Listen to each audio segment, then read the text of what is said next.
Hello, this is Anas Alhassani, and today we're going to be talking to Dr. Brenda Higgins, the Associate Vice President for Student Health and Wellness on campus, about COVID tracking and testing.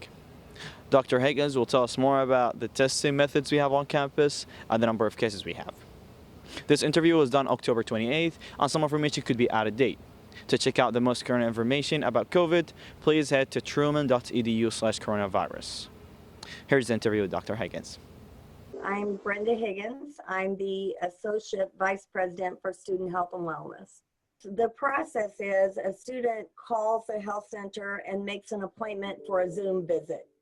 And they have an appointment with a nurse practitioner who talks with them about their symptoms, about what their contact was, if they had contact, and determines then what the best time frame for testing would be and what the best test would be, whether a rapid test or a PCR test. You said you use two different types of testing. What are they and what's the difference between them? We do the Abbott ID Now test, which is a rapid test. We get results within 15 minutes. So we do it right in our lab. The nurse runs the test and reads the results, and we report to the student that same afternoon. We're always careful before we go home for the day that we've notified every student the result of their test. Those tests are pretty good tests, but the PCR tests that are run at the lab are even higher quality tests. The ones, the rapids we do in our lab, the PCRs are done by Quest or LabCorp. How many tests have we done? Have the school done so far for We've students? done around 450, and of course that changes daily. Okay, 450. And do you know, like how many are students? How many faculty members? No, we are only testing students. Okay. The Student Health Center does not provide services to faculty and staff. So faculty and staff have to go somewhere else to get Right. this, but then the numbers still go on the website.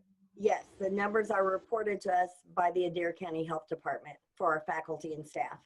And how many testing kits does Truman have, or does Truman receives every whatever period of time? We never know. We get whatever we're allotted each week. Currently, I think yesterday we were delivered about 40, and we already had maybe 10 in stock. So we just get our allotment. We have never run out at this point in time. There are many more people quarantining than are positive.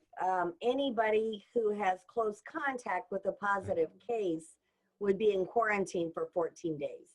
So the number of people in quarantine is not reflective of the number of positive cases. So isolation is positive cases. And as far as isolation, we have some students isolated on campus and some who have preferred to go home for their isolation.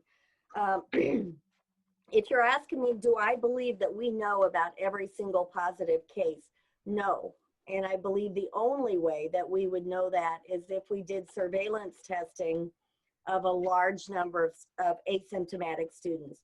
The cases that I've given you are people who are actually positive cases, not quarantine cases. Yeah. So those numbers are positive cases.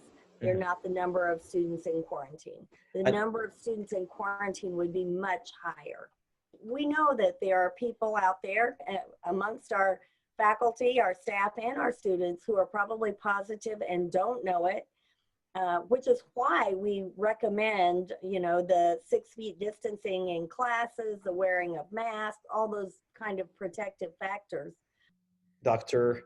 Brenda Higgins, thank you so much. Have a good day. Have a good day.